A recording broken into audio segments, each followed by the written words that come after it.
Any other questions? Kenny, Yes, sir. did you feel like all the pros accepted you as an equal, or did you feel otherwise? You know what? Everybody asked me that question when I was down there. How's it going with the pros? You know what? They treated me. They opened their arms out. I mean, the base that them guys have, you know, they got base that you can't buy in a store. You know, Dean Rojas he was both 3 and I was both 4, and that's how you are for the whole time. Only they reverse the fuel. But I joke around with him every morning. I said, "Come on now, you're not throwing them stock frogs. You can't buy them frogs in them." He says, "Here, I'll give you some," and he just throws me a handful. They treated me great. Great. Is there any pictures of the wagon? These choppers is all over the place. That's kind of a different deal too. You're fishing and you think you're all hidden. And they had a box. What do they call it? Bass tracker.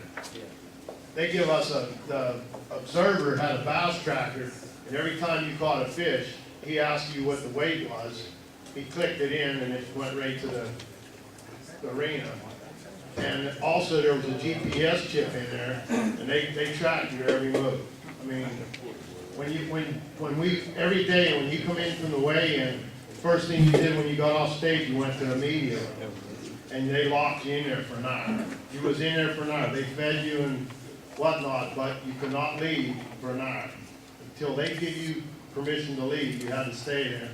And there's a lot of things that the Classic had that doesn't get talked about a lot. You sign a contract if you make the Bassmaster Classic. If you violate one infraction, that's $11,000 fine.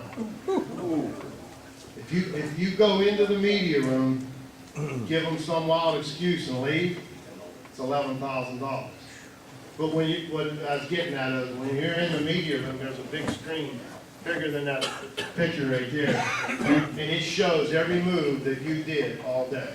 Every move that you did on the Red River, it showed, and you went from, this is back in Clark's Marina right here. It showed every move that you did the whole day. This is where these fish get released right off this dock right here. That's why I fish right there. But it wasn't to be, and I'm sitting in 6 feet of water right here, and right out from me is 8 feet.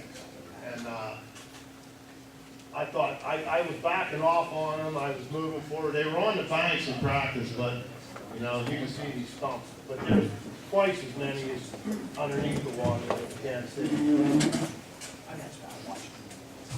And somebody says, "What do you think of them power poles?" Huh. I strongly recommend if you're going to buy a boat, get a power pole. That is the coolest thing in the world. I was fishing a drainage ditch that was in the corner of this Clark's Marina, and it come from another lake, but the water was coming through it. The Clark's Marina was all mud, and there was a stream of clear water coming through there. And I found it the first day of practice with Mark, and I said, "Look at this, this is like the golden goose." I flipped the sweet beater in, boom, swam out with no hook. I said, "This is cool." So went up the bank, got some more bites. Peter T pulled in there the first day of practice, and I said, "He's going to find that creek." And it was real narrow. You really had to look to see it. And he was facing out. He was sitting on it, throwing out into these trees that you see here. And I thought, wow, he missed that. But he didn't miss that. I went in there the first day to get in there, and he had his power poles down in the mud, sitting right on that thing. He said, you didn't think I was that much of a rookie that I was going to miss that creek thing."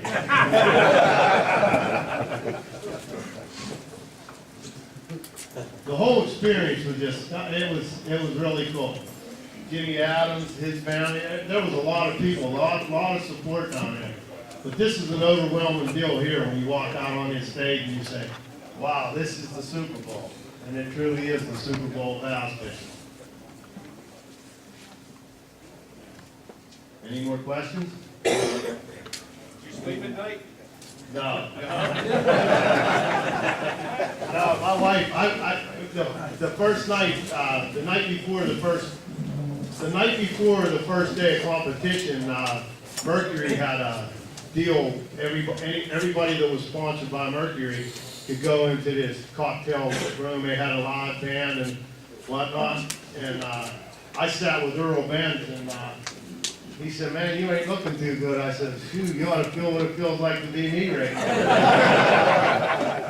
I said, "I just like to snap my fingers, and I need conked in the head or something here. I'm above the ground right now. I need to lay down and go to sleep." And I went back to the room and went up in a hot tub, and I told my wife, I said, "There's no sense even trying to go to sleep." I mean, it's an overwhelming thing.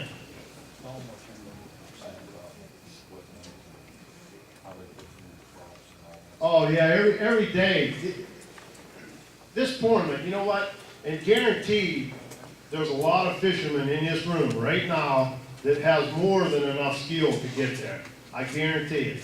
I mean, if that's your dream to do it, you know, all I can tell you is just keep fishing hard, because I guarantee you there's way better fishermen than me in this room right now. The equipment and stuff, when you go to the classic, it's something in its own.